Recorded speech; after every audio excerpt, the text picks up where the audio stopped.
Hi friends, ಇಂದೀಗ ನಾವು ಮಟ್ಟುಗುಳ್ಳ ಪಲ್ಯ ಮಾಡೋದು ಹೆಂಗೇಳಿ ನೋಡುವ. ಇದಕ್ಕಿಷ್ಟು ಇಂಗ್ರೀಡಿಯೆಂಟ್ಸ್ ಬೇಕಿದೆ. ಮೊದಲಿಗೆ ದೊಡ್ಡ ತಳ ಬಾಣಲೆಗೆ ಒಂದು 3 ಸ್ಪೂನ್ ಎಣ್ಣೆ ಹಾಕಿ ಅದಕ್ಕೊಂದೊಳ್ಳೆ ಒಗ್ಗರಣೆ ಹಾಕಬೇಕು.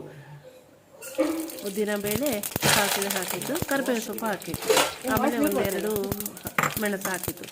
ಇದೀಗ ನೀರುಳ್ಳಿ, ಕೊಚ್ಚಿಟ್ಟ ನೀರುಳ್ಳಿಯನ್ನು ಹಾಕಬೇಕಿದ್ದ, ಉದುರು ಮಾಡಿ ಹಾಕಬೇಕು.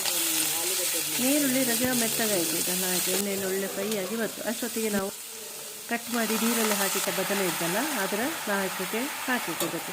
ಒಂದೊಳ್ಳೆ ಮಿಕ್ಸ್ ಕೊಡಕ್ಕೆ ಹೌದು. ಈಗ ಇನ್ನೊಂದೆರಡು ಸಲ ಕೈ ಅಲ್ಲಾಡಿಸಿ ಹುಳಿ ನೀರನ್ನು ಹಾಕಿದ. ಹುಳಿ ನೀರಲ್ಲಿ ಇದು ಬದನೆ ಲಾಯ್ಕ್ ಬೆಂದು ಬತ್ತು. ಮತ್ತು ಒಂಚೂರು ಉಪ್ಪು, ರುಚಿಗೆ ಬೇಕಾದಷ್ಟು ಉಪ್ಪು ಮತ್ತು ಬೆಲ್ಲ ಹಾಕಬೇಕು. ಇದು ಒಳ್ಳೆ ರುಚಿ ಕೊಡುತ್ತಿದ್ದ.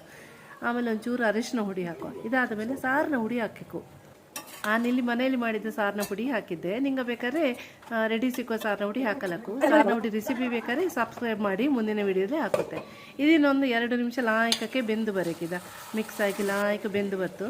ಕೊನೆಗೆ ತೆಂಗಿನಕಾಯಿ ತುರಿ ಮತ್ತು ಸ್ವಲ್ಪ ಕೊತ್ತಂಬರಿ ಸೊಪ್ಪು ಕೊಚ್ಚಿದ್ದರ ಹಾಕಬೇಕದ. ಲಾಯಕ ಅವತ್ತು ಇನ್ನೊಂದು ಮಿಕ್ಸ್ ಕೊಟ್ಟರೆ ರೆಡಿ ಆಯ್ತು.